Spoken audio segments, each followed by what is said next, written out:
En las últimas semanas, el triunfo de Pedro César Carrizales Becerra como diputado local del Distrito 8 de San Luis Potosí ha causado mucha controversia y opiniones encontradas al respecto, debido a su pasado como pandillero. ¿Usted está de acuerdo con su triunfo? Hoy hablaremos sobre este tema en Punto y Coma. Bienvenidos. Tras los comicios electorales del pasado 1 de julio, el triunfo de Pedro César Carrizales Becerra, mejor conocido como el Mijis, electo para una diputación local del Distrito 8 en San Luis Potosí, causó polémica. Carrizales Becerra pertenecía a una pandilla, situación que le trajo fuertes críticas. Sin embargo, mostró una carta de antecedentes no penales expedida por la Procuraduría General de Justicia del Estado de San Luis Potosí, fechada del año 2017, ante las continuas críticas. Además, mostró parte del trabajo que ha realizado en su comunidad para mejorar el bienestar de las personas, que incluso fue reconocido por diversos organismos internacionales. A pesar de ello, un gran sector de la sociedad mexicana manifestó cierto rechazo ante su triunfo electoral, validando prejuicios y estereotipos, algunos sin fundamentos, situación que prendió la alerta entre algunos organismos encargados de defender los derechos humanos, ya que pese al Estado de Derecho y la presunción de inocencia, se sigue enjuiciando a la gente en los medios y redes sociales por su apariencia.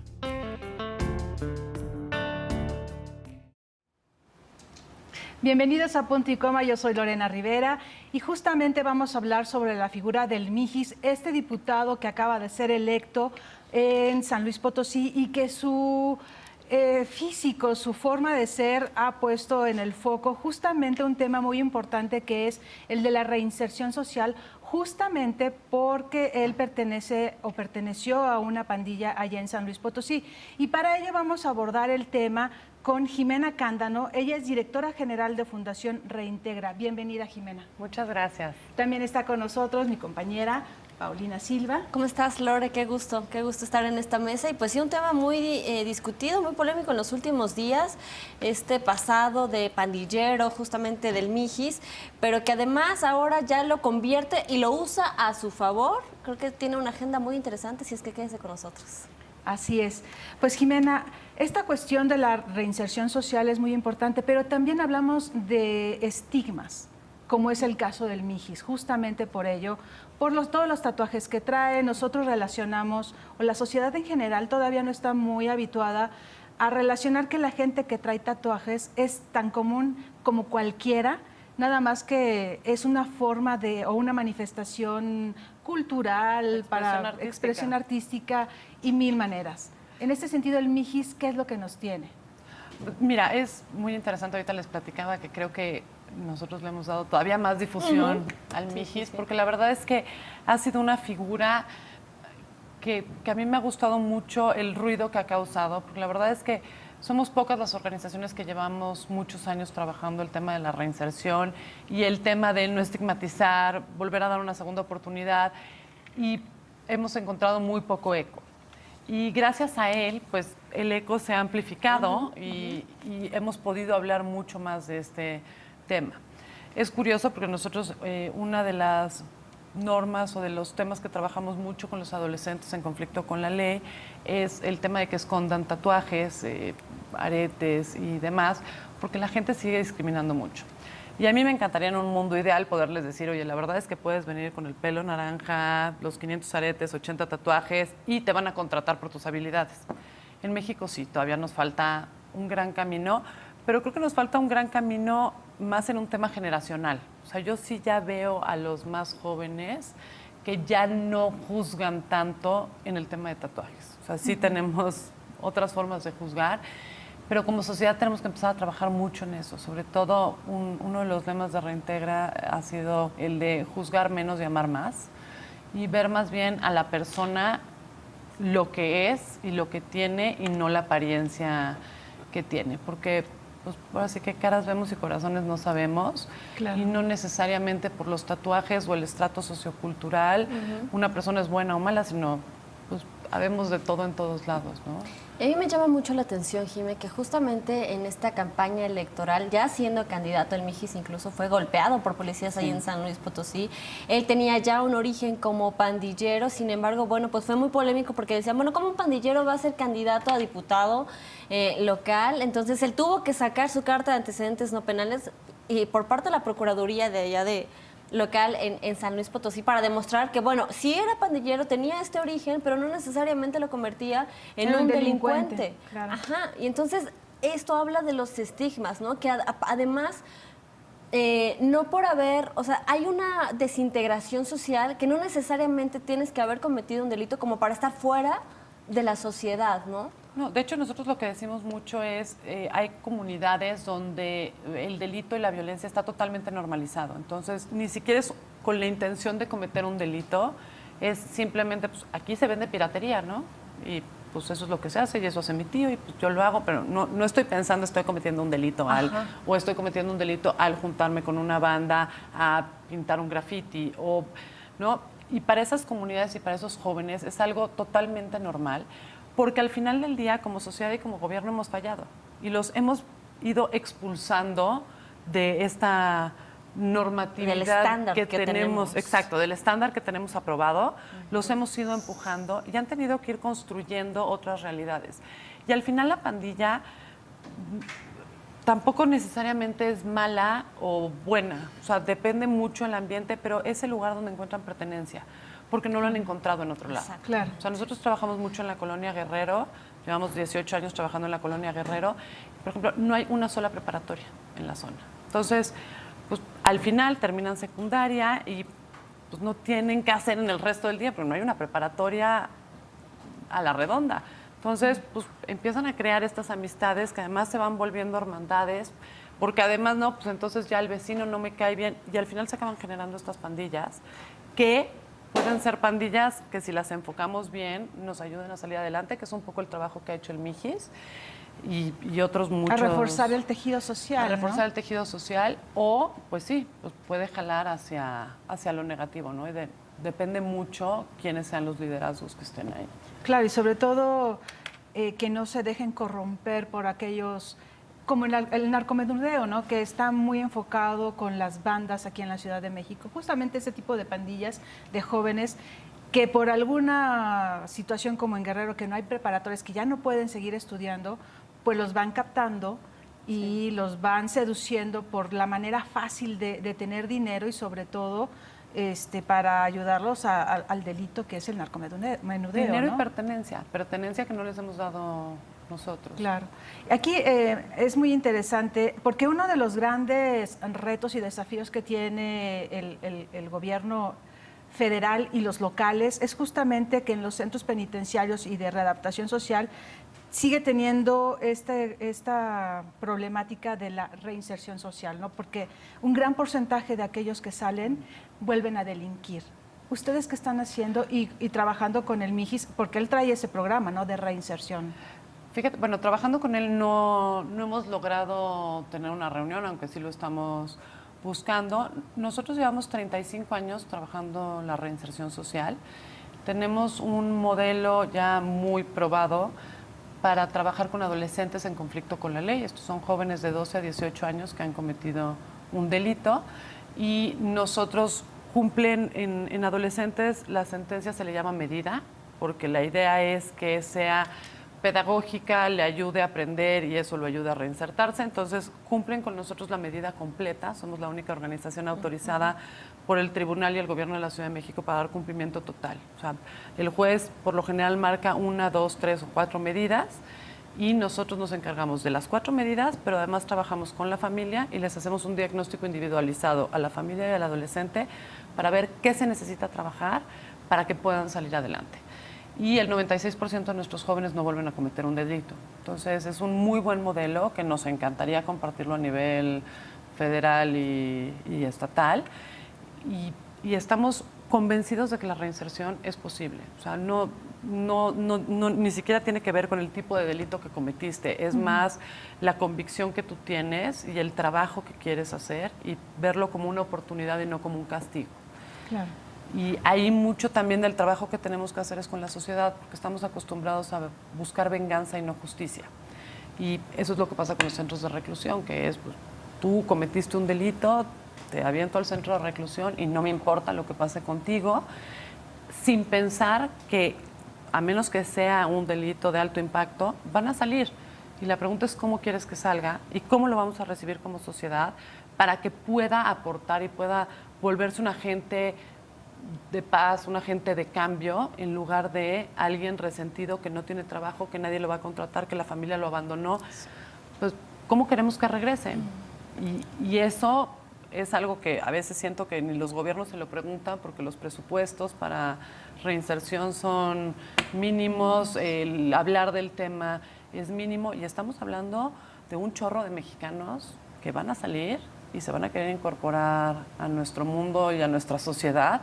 ¿Y cómo queremos que se incorporen, no? Justamente en alguna ocasión hablando sobre este tema de reinserción, después de que las personas que estuvieron en algún penal salen, nos decían que no habían oportunidades para salir, salir de la cárcel y de repente enfrentarte al mundo laboral, al mundo social. O sea, la mayoría de la gente, no estoy hablando de adolescentes y niños con los que ustedes trabajan, sale y reincide porque no hay oportunidades para ellos. Pero más adelante, después del corte, Jimena, me gustaría que nos comentaras qué pasa cuando estos niños, después de sus 18 años, quieren buscar un empleo, pero tienen estos antecedentes. ¿Cómo le hacen? ¿No? Esto después de una pausa. Mientras tanto, lo invitamos a que participe en nuestras redes sociales a través de @puntoycoma_tv. La reinserción social es posible en México. 44% opina que sí, 56% que no. Sigue pues existiendo este escepticismo, así es que bueno, seguiremos resolviendo las dudas y también los mitos sobre la reinserción social. Volvemos.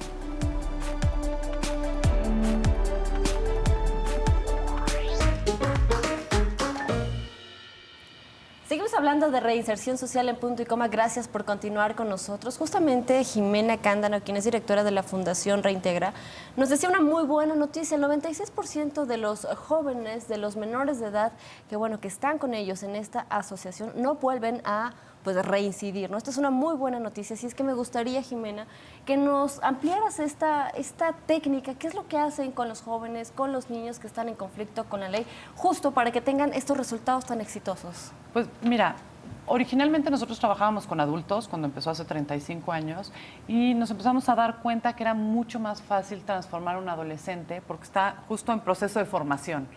Y muchos de los adolescentes que cometían delitos era más bien por este tema de normalización, no tanto por la intención de cometer un delito. O muchas veces, como les digo, son chavos súper listos que están pensando, quiero más, ¿cómo lo hago? Y como estas conductas están normalizadas y se valen, pues, ¿no? Pruebo por ahí.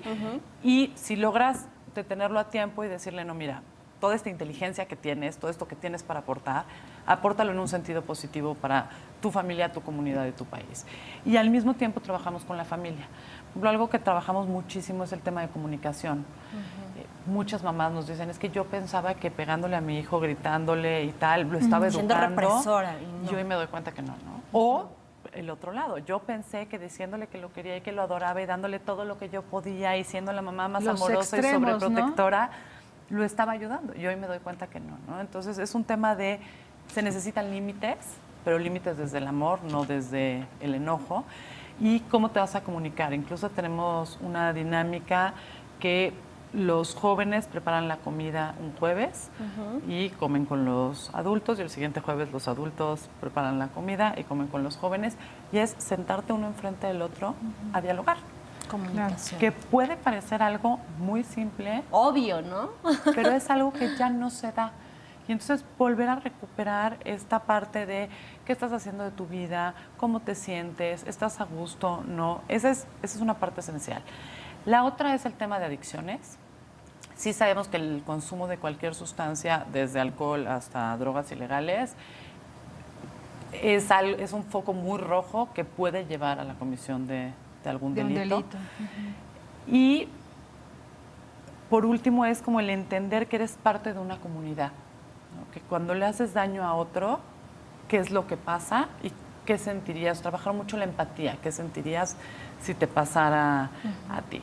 Digo, de todas formas, nuestros programas son totalmente individualizados. A cada adolescente y a cada familia se le hace su programa, además de cumplir con lo que nos pide el juez. Y tenemos terapia individual, grupal, familiar, tenemos talleres de productividad, tenemos un taller de panadería y uno de serigrafía, tenemos taller de teatro, tenemos, bueno, además les pagamos capacitaciones en otras cosas. Intentamos hacerlo de una forma muy integral para que el adolescente se pueda dar cuenta, primero, de lo que él vale y cómo él sí puede ser parte de este cambio, ¿no? Explotar sus capacidades, ¿no? Exacto. Mira, nosotros lo que hacemos es que todos tenemos habilidades y capacidades, nada más que no hemos encontrado cómo desarrollarlas. Entonces, es enseñarles esas habilidades que tienen y muchas veces preguntarles, ¿tú qué quieres ser cuando seas grande? ¿No? Que de repente se te quedan viendo con cara de, ¿cómo? O sea, a mí no me toca, o sea, yo ya sé que mi destino es hacerme cargo del puesto de tamales o... No, o sea, tienes un mundo de opciones que Claro. quieres hacer. Y entonces les ayudamos a trabajar un plan de vida a corto, mediano y largo plazo para que puedan planear qué quieren hacer. Y en ese plan de vida, digo, ahorita que hablábamos de ejemplos, yo siempre pongo 2 ejemplos porque muchos nos dicen es que, pero no los metes a la universidad y no siguen estudiando. Es que no todo el mundo está hecho para la universidad y hay gente que las metas que parecen pequeñas son mucho más grandes que las metas grandes. Y tengo 2 ejemplos. Uno es una chava con una historia durísima de abandono, abuso familiar, violencia intrafamiliar. Entonces sale de su casa, se va a la calle, ahí sufre millones de abusos, se vuelve poliusuaria de cualquier cantidad de sustancias y termina con nosotros porque junto con el novio realizan un robo. Y ella, su sueño era trabajar en una estética, no cortar el pelo, no barrer en la estética, ¿no? Y pues, a lo mejor puede sonar algo muy pequeño. Logró ella reducir su consumo, ya no consumía, logró trabajar todo el tema del abuso y poder poner límites y darse cuenta que no había sido su culpa y autovalorarse y trabajar en una estética y ahora sí ya está aprendiendo a cortar El cabello. ¿no? Pero, o sea, ese fue un reto totototote. Por otro lado, tenemos un chavo que él quería estudiar ingeniería, pero se dio cuenta que pues, necesitaba dinero para pagar la carrera y que robando pues, no era muy buen camino. Y entonces, después de tomar el taller de serigrafía, puso su propio taller con su cuñado, consiguieron un préstamo y tal, y hoy está estudiando ingeniería, ¿no? Entonces, bueno, pues qué padre que esté estudiando ingeniería, pero tuvo un proceso complicado y lo logró. Y esta chava tuvo un proceso muy complicado y también lo logró, ¿no? Entonces es que ellos también valoren los logros que podrían parecer pequeños, como lo que son grandes logros, un reto, sí. para poder salir adelante y poder decir, yo valgo, yo soy importante, me preocupo por mí y a partir de ahí me preocupo por mi familia, mi comunidad y mi país. Y eso es básicamente lo que trabajamos con ellos. ¿Esto lo hacen de manera gratuita y solamente trabajan con los jóvenes en conflicto con la ley o puede ir alguna familia externa que le interesen los cursos? En la Fundación tenemos 3 programas. Tenemos el de adolescentes en conflicto con la ley. Otorgamos fianzas en coordinación con Fundación Telmex, adultos y adolescentes que han cometido delitos no graves en todo el país.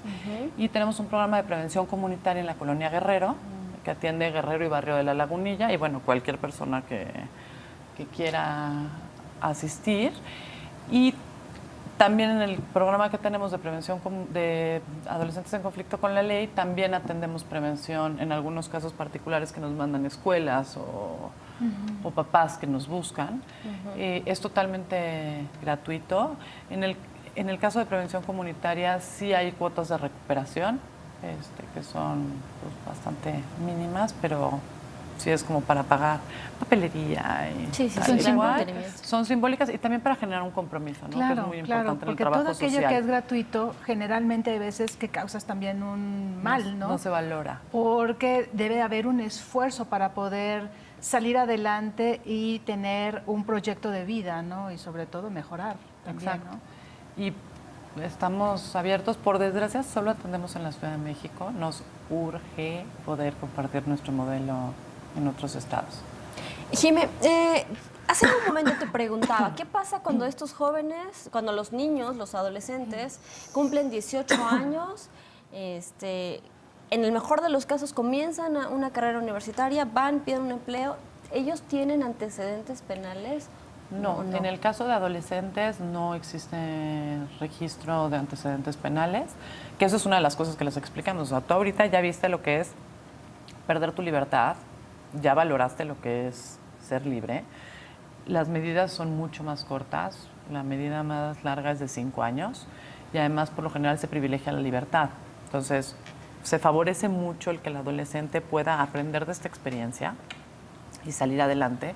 Y eso que les hacemos ver, porque a la hora que sí, ya tienes 18 años, por el mismo delito, tu pena sería mucho más grande, quedas con antecedentes penales y ahí sí ya quedas estigmatizado para siempre, ¿no? Ellos tienen la suerte de no tener un registro y poder pedir trabajo como cualquier persona que nunca ha estado involucrada en el sistema de justicia.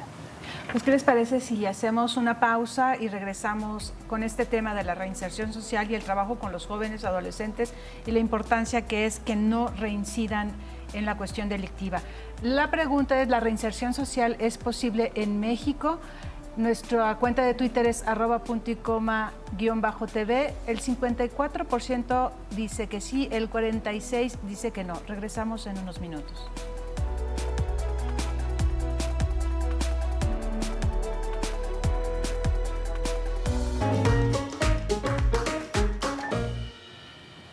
Pues estamos ya aquí de vuelta a Punto y Coma con Jimena Cándano, ella es directora general de la Fundación Reintegra y justamente esta fundación lucha, como ya lo hemos venido platicando, para alejar a los niños, a las niñas, a los adolescentes de toda aquella actividad ilícita y cuando ya lo cometieron, pues obviamente trabajar con ellos de manera individual y también familiar para que haya un cambio positivo en ellos y hacia la comunidad.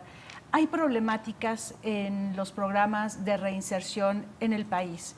Los gobiernos tienen destinados a lo mejor bolsas muy pequeñas para ese tipo de programas, cuando realmente el problema es mayúsculo, tanto en adolescentes como en adultos que ya están en los centros penitenciarios y que se busca de alguna manera que después de pagar el tiempo que debe de estar encerrado, regresar a la sociedad. ¿Qué es lo que le está faltando a los gobiernos locales, incluso al federal, para poder poner todos estos programas y ayudar a esa gente que lo necesita y que se le dé una oportunidad a aquellos que sí la merecen? Porque seguramente habrá aquellos que ojalá que no salgan, que son delitos mayores, pero aquellos, no sé, a lo mejor algún joven que lo encontraron con portación de alguna droga y está encerrado, ¿no?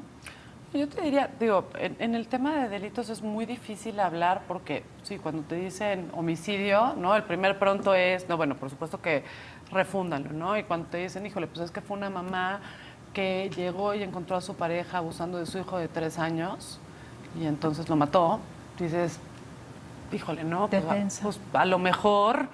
No es un peligro para la sociedad, o sea, pues yo si hubiera encontrado la misma situación en mi hijo, o sea, es como muy difícil poder decir, o sea, los delitos por esto y por esto, porque además, bueno, pues estamos en un país donde se fabrican pruebas, donde, o sea, la justicia no necesariamente es ciega al 100% y donde muchas veces son las personas que están en prisión están ahí por ser pobres, por no haber tenido una buena defensa. Entonces, hay como varios temas. Platicábamos del nuevo sistema de justicia penal que justamente favorece esto, ¿no? Tener menos personas en prisión, personas que no estén poniendo en riesgo a la sociedad. Y bueno, ha sido muy complicada la entrada porque se han generado como muchos mitos, pero aún así en temas de justicia que hay muy poco dinero, que los gobiernos creen que invertir en eso no favorece, no da votos, no ayuda. Aún así, en el tema de adultos se invirtieron miles de millones de pesos, tanto del gobierno de Estados Unidos como el gobierno de Canadá, el gobierno francés, el gobierno mexicano, para poder generar este nuevo sistema de justicia para adultos. Y en el caso de adolescentes nos dieron 3 días y 0 pesos. No hubo capacitación, no tenemos especialización. Ahorita en algunos estados hay jueces de adultos que están operando en el sistema de adolescentes, cuando se supone que es un sistema totalmente diferente, porque la idea es que sí sea mucho más pedagógico, que el adolescente sí pueda aprender, que salga adelante, porque lo que vemos es que en los adultos que están privados de la libertad, muchos cometieron delitos como adolescentes, fueron parte del sistema y no les funcionó el sistema. Entonces, invertir ese dinero que a lo mejor parece mal invertido, es una de las mejores inversiones en prevención del delito. Porque que tú vayas a hablar a una escuela y les hables de prevención del delito, hombre, sirve. Pero aquí ya sabes que es alguien que está en riesgo y que lo que le inviertas bien invertido le puede dar la vuelta, porque ya vivió lo que es estar privado de la libertad, ya vivió lo que es estar separado de su familia, ya vivió lo que es la discriminación. Entonces, ya tiene un panorama de, híjole, prefiero no, ¿no? Y entonces es mucho más fácil poder trabajar con ese joven. Y yo creo que el dinero mejor invertido en prevención del delito sería ahí, cosa que los estados e incluso el gobierno federal no lo ven redituable. así, no lo ven redituable, y entonces hay un abandono total. Digo, tú entras a las cárceles y te quieres morir. O sea, yo no sé cómo alguien puede salir de ahí queriendo hacer algo bueno, ya no mejor. O sea, bueno, el ambiente es deprimente, el trato es deprimente, quienes se encargan de la seguridad necesitan también apoyo y contención, porque pues, vienen más o menos de los mismos lugares, con un resentimiento y un odio. Entonces, lo único que tienes son fábricas de odio y resentimiento, que cuando salen, pues, las personas salen llenas de odio y resentimiento. Claro. Y eso no es lo que necesitamos. Sí, no, y en lugar de hacer el trabajo de prevenir y luego pues empezarlos a capacitar para el futuro, lo que hacen es capacitarlos para la reincidencia delictiva, ¿no? Porque además, en el mejor de los casos, aunque no, digo, porque de repente pensamos, no salen y se unen al crimen organizado, muchas veces ni siquiera es eso. O sea, salen y no tienen dinero para pagar el metro, y entonces, pues, ¿cómo llego a mi casa? Pues, cartereo, llego a mi casa y pues ya toda la dinámica familiar cambió, yo ya no tengo un lugar aquí, mis hijos no me reconocen, un mundo donde no me entiendo. Rechazado, ¿no? Ya. Pues, ¿sabes qué? Pues mejor me regreso a donde estaban mis cuates, donde... Entonces, pues a lo mejor ni siquiera el crimen organizado, o sea, voy y robo descaradamente para que me agarren y me regresen, porque estos grupitos no me dieron habilidades, no me enseñaron cómo puedo sobrevivir allá afuera en un mundo donde he sido rechazado, porque además algo que es ciertísimo es que no hay victimario que no haya sido víctima. Entonces, son un mundo donde desde chiquito me abandonaron, viví en una comunidad violenta, en una escuela violenta, en una familia violenta, que lo único que aprendí fue esto, ¿no? Llego a manos del Estado y el Estado me vuelve a violentar, me vuelve a abandonar, me vuelve a dejar solo y me vuelve a regresar a esa sociedad que ahora me discrimina otra vez, ¿no? Entonces, pues, ¿qué hago? Pues lo único que puedo hacer es responder con el mismo miedo, el mismo rencor y el mismo resentimiento. Y entonces estamos generando un círculo vicioso terrorífico que alguien tiene que romper.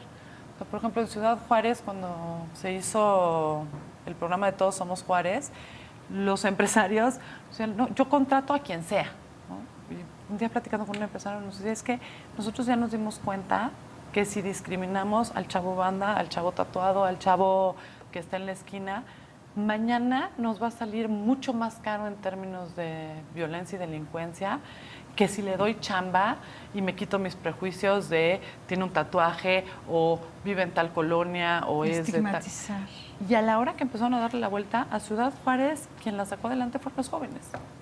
Qué bueno, justamente que dices esto, Jimé, porque aquí en Twitter Anita Cruz nos dice, sí a la reinserción, pero en esos niveles de autoridad, poder, no coincido en que el Mijis pueda ser un ejemplo de reinserción. Parecería una tendencia a que los jóvenes lo imiten en todo sentido. Aquí está una de las opiniones de Anita y me encanta este contraste que acabas de decir, ¿no? ¿Por qué no abrirle la puerta a estas personas? Y romper con el estigma, ¿no? Hombre, yo te diría que ojalá y los chavos siguieran este ejemplo. O sea, de alguien que le tocó vivir en un ambiente rudo, se involucró en ese ambiente rudo y se hizo uno con la comunidad en la que estaba, y un día dijo, hasta aquí, y me voy a dedicar a ayudar a otros a que sean mejores. Bueno, de eso pido mi limosna, eso es mucho de lo que trabajamos. Tenemos a un chavo que que fue beneficiario de Reintegra y hoy trabaja con nosotros como tallerista y ese es su objetivo. O sea, quiero que otros chavos que hayan cometido delitos entiendan por qué no y cómo sí. Y a mí se me hace, digo, la verdad es que yo creo que diputados y senadores, el poder que tienen de cambiar, pues es la verdad bastante mínimo y depende mucho del compromiso Y de la legislativo voluntad que y todo. tengan y de la voluntad del partido. O sea, pero yo sí creo que sí es un muy buen ejemplo para los chavos decir, porque muchas veces se sienten, no tengo forma de salirme de la banda, no puedo dejar este mundo porque si lo dejo me va a ir fatal. Y ver que alguien pudo hacerlo, lo hizo muy bien y está en un puesto de poder, yo creo que es un excelente ejemplo y que ojalá hubiera más de esos en lugar de series del Señor de los Cielos Claro, y definitivo.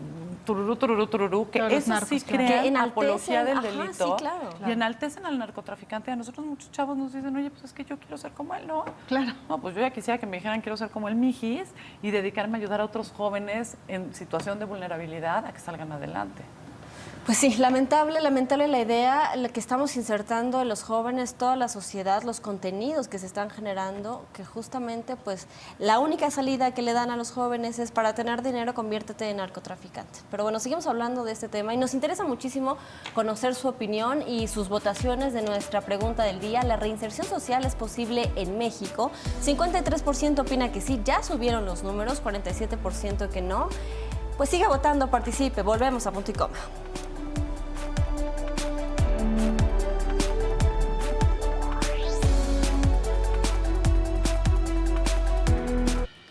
Estamos de regreso aquí en Punto y Coma. Está Jimena Cándano, directora general de Fundación Reintegra, y justamente estamos hablando sobre la reinserción y el problema que está haciendo los programas de prevención del delito con jóvenes, con niños, y el problema que tiene el Estado de no ponerle atención a este sentido, porque la prevención justamente del delito es lo que puede llevar a una comunidad, a un país entero a tener mucho mejores posibilidades de bajar la delincuencia. Si no hay estos programas de prevención, difícilmente las comunidades vulnerables seguirán siendo de alguna manera presa del delito, ¿no, Jimena? Pues las comunidades vulnerables y las no vulnerables, la verdad es que, o sea, el desarrollo económico va muy ligado al tema de prevención del delito y de justicia, porque si tú no tienes un país seguro,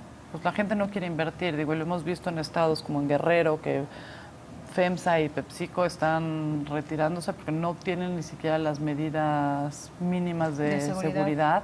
Entonces, yo creo que sí, o sea, sí es un tema en el que se tiene que invertir, pero se tiene que invertir de forma mucho más integral y mucho más inteligente. O sea, sí tiene que ir ligado, sí a desarrollo económico, sí a educación, sí a desarrollo social, sí a escuela de padres, porque muchas mamás y papás nos dicen, oye, es que a mí nadie me enseñó a ser mamá y papá, ¿no? Y pues, O yo ni quería ser mamá y papá, Bueno, ese es otro tema, ¿no? ese es otro tema, pero bueno, ya pensando que sí querías, ¿no? Y pues, ¿cómo le hago? ¿Cómo le pongo límites? ¿Cómo lo quiero? ¿Cómo no lo quiero? ¿Cómo? O el papá se fue, muchísimos, pues, digo, el 50 y tantos % de los hogares en México están comandados por una mujer, ¿no? Claro. Entonces, pues, esa ausencia de papá, me preguntaban un día en una entrevista del Día de la Mujer, oye, hay que hablarle a las niñas de la figura tan importante que son en la familia, porque entonces, las niñas, los niños.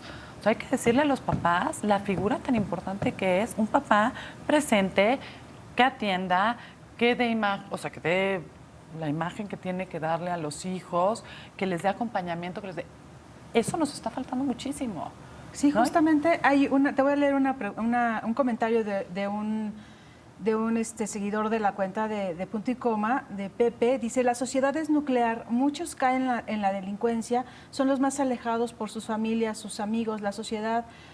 Toman o asumen costumbres de otros países, se vuelven una copia burda de ellos, son los abandonados por conflictos de la sociedad. Saludos.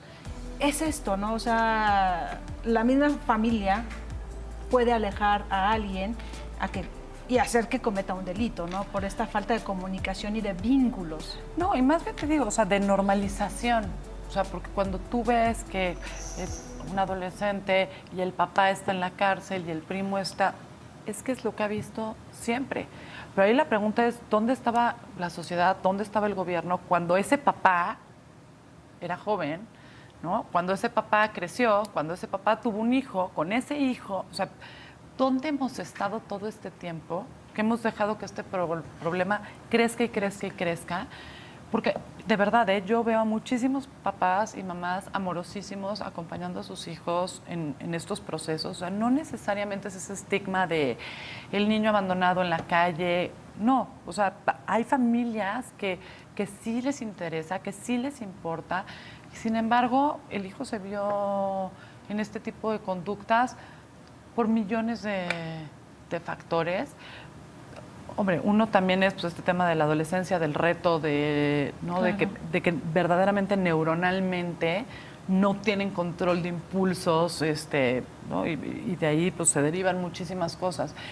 Sí creo que sí es un tema que cada quien como familia tienes que revisar, pero creo que también como sociedad y Claro. como gobierno nos tenemos que preguntar qué hemos hecho para que este problema se haya vuelto lo que se ha vuelto en los últimos 20 años. ¿Y qué es lo que hemos hecho, Jimé? Ustedes, cuando les llega un pequeño, y supongo que los que... ¿Cuántos tienen ahorita?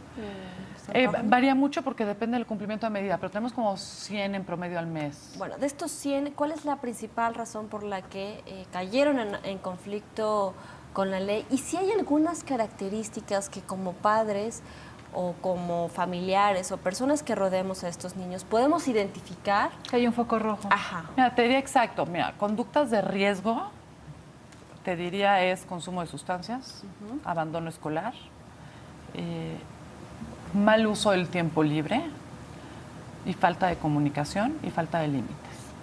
Esos son como los focos rojos y bueno, con quién se lleva, cómo se lleva, pero muchas veces pues, son los amigos los que también empiezan... Hay que prohibirles esas amistades. Ojalá. ¿Qué hacemos con esas? Poner límites, ¿no? Poner límites y explicar, porque muchas veces también tenemos en esta historia de educación, ¿no? Te prohíbo y no vas, y entonces... Lo pues, prohibido ¿por qué? es lo que más seduce a la gente muchas veces. Y ahí más bien es abrir un diálogo de, a ver, o sea, ¿tú qué crees que te está aportando fulanito?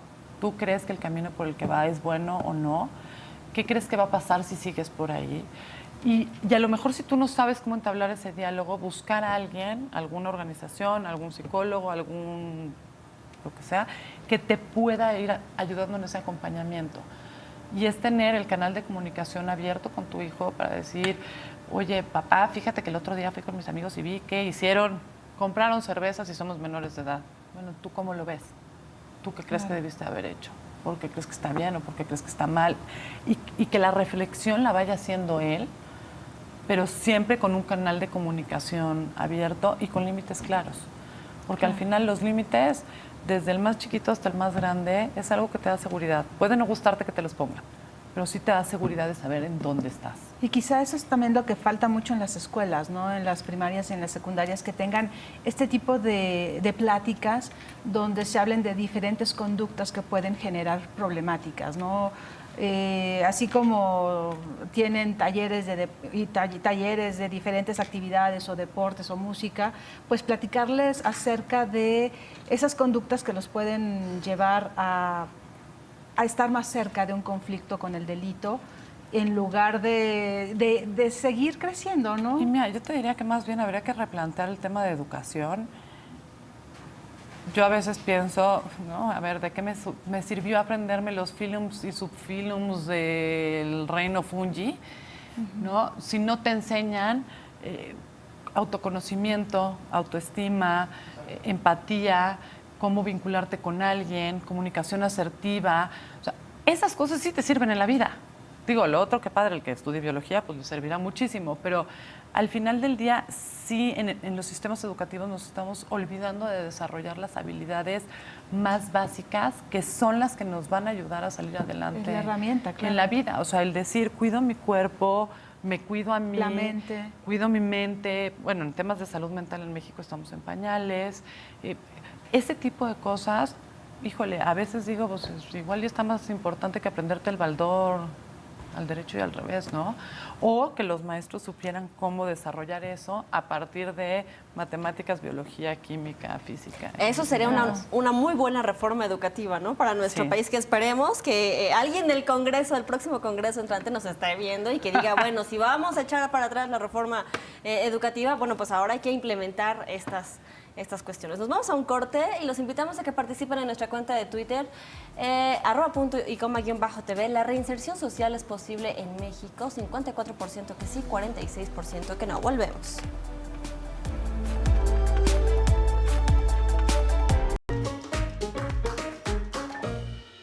Estamos en la recta final de Punto y Coma. Qué interesante programa ha sido esto, muy aleccionador. Jimé, el próximo mes de diciembre estarán por entrar 9 nuevos gobernadores en nuestro país. ¿Cuál sería tu mensaje? Afortunadamente en la Ciudad de México, bueno, pues ya lo tenemos y esperamos que ustedes sigan trabajando en favor de nuestros niños y adolescentes para prevenir pues que caigan en el delito. Pero ¿cuál sería tu mensaje para todas las personas que quieren un México mejor, ¿no? Yo les diría que hay que empezar a buscar justicia y no venganza, y que con esa mentalidad busquemos prevenir el delito ayudando a aquellas personas que ya se vieron involucradas en la comisión de un delito para que tengan una reinserción verdaderamente exitosa. Y esto es, pues ahorita que están planeando sus programas, que le den la prioridad que se merece a este tema, tanto económica como de la persona que dependa, ¿no? Que eso dice mucho. Y acercamientos con la Secretaría de Educación Pública para los programas de educación.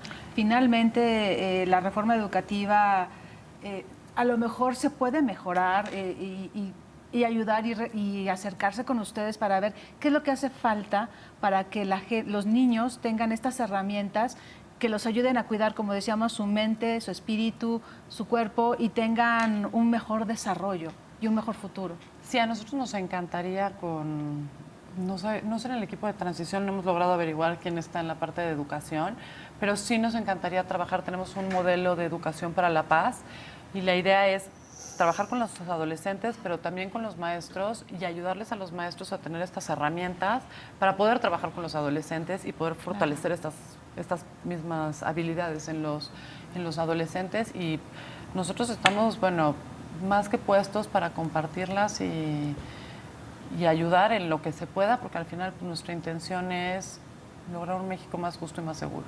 Reintegra es una fundación que se maneja con apoyos. Sí, vivimos de donativos. De donativos. ¿Dónde se comunican contigo? ¿Qué cuentas tienen en las redes sociales o correos electrónicos? Y el evento que van a tener próximamente justamente para recaudar fondos. Sí, bueno, en redes sociales nos encuentran como Fundación Reintegra, tanto en Twitter como en Facebook. Nuestra página es www.reintegra.org.mx. Ahí vienen los datos para donación, teléfonos, correos y demás. Y sí, este próximo 7 de noviembre vamos a tener un evento en el Auditorio Nacional, el Requiem por Siempre Amadeus, el Requiem de Mozart, con una participación especial de Susana Zabaleta, la Orquesta Sinfónica Nacional dirigida por el maestro Carlos Miguel Prieto, más de 200 artistas en escena. La verdad es que es una producción... Hay que comprar boleto. Monumental, hay que comprar boleto y bueno, se puede comprar en Ticketmaster, pero... Si nos lo compran a nosotros, se ahorran la comisión de manejo de Ticketmaster y pueden hacer un donativo. Nos pueden escribir a contacto@reintegra.org.mx y estaremos encantados de... Además es el Requiem de Mozart. No, está espectacular. Van a tocar también el órgano monumental del Auditorio Nacional, que casi nunca se toca.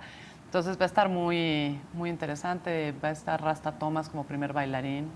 Va a ser un show. Y además es para un muy buen objetivo. Los fondos se utilizan bien cuando hay estos programas de prevención para la reinserción y ayudar a los jóvenes y niños que están en una situación vulnerable, ¿no? Entonces yo creo que vale la pena apoyar, participar y sobre todo abrir los ojos para este tipo de trabajo que está haciendo Reintegra.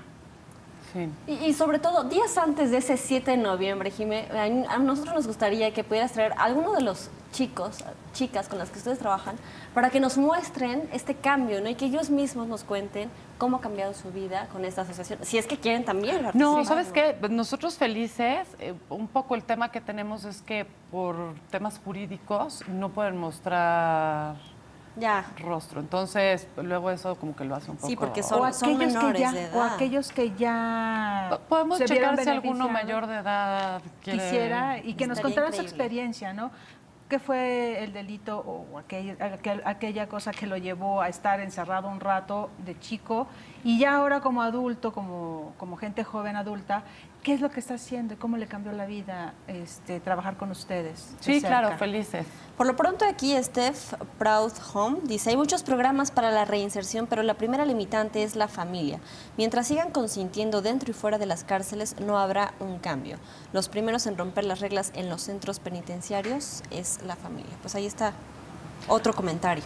Lo que pasa es que en realidad tenemos muy poca cultura de legalidad. O sea, hay muy poca gente que no rompe las reglas. A mí, por ejemplo, me bulean mucho, pero yo soy muy cuadrada, porque yo pisar la línea cebrada me empieza a alterar. Pasarme el alto con la preventiva, y todo el mundo, pero la preventiva es para que te lo pases. No, es para que te vayas frenando, ¿no? Entonces, pues sí, el cumplimiento de normas no estamos muy acostumbrados a tener una cultura de legalidad y hacer las cosas. La gente que ese está es otro acostumbrada tema. a decir, las reglas están hechas para romperse, ¿no? Por ejemplo. Claro. Entonces hay que acabar con todo esto. Hay que terminar con esa idea porque finalmente de todos depende. Absolutamente la sociedad es una sola y respetando la ley y también trabajando con aquellos que a veces pudieran tener esa idea de es fácil romperla, hay que romperla, no, al contrario, hay que fortalecer. Y Jimena, el trabajo que ustedes hacen es muy interesante y sobre todo que hay información. La información es un elemento muy importante y la comunicación en las familias, la comunicación de los gobiernos, tanto locales como federales, en la información que le tenga que dar a la gente para que salga adelante y evitemos justamente un problema tan grande que es la inseguridad y los delitos en el país. Pues Pau. sí, hay que trabajar todos. Todos somos mexicanos, todos queremos un México mejor. Acaban de pasar las elecciones y no se van a resolver los problemas mágicamente. Hay que empezar por nosotros y también exigirle a nuestras autoridades, comenzar por nuestra familia, por nuestra comunidad, con nuestros vecinos, sonriendo. Una sonrisa cambia todo. Muchísimas gracias, Jimmy, por Exacto. acompañarnos. No, al contrario, muchas gracias por el espacio. Gracias. Muy buenas tardes. Quédense en la programación de Excelsior Televisión. Está Gabriela Tlaseca. Buenas tardes.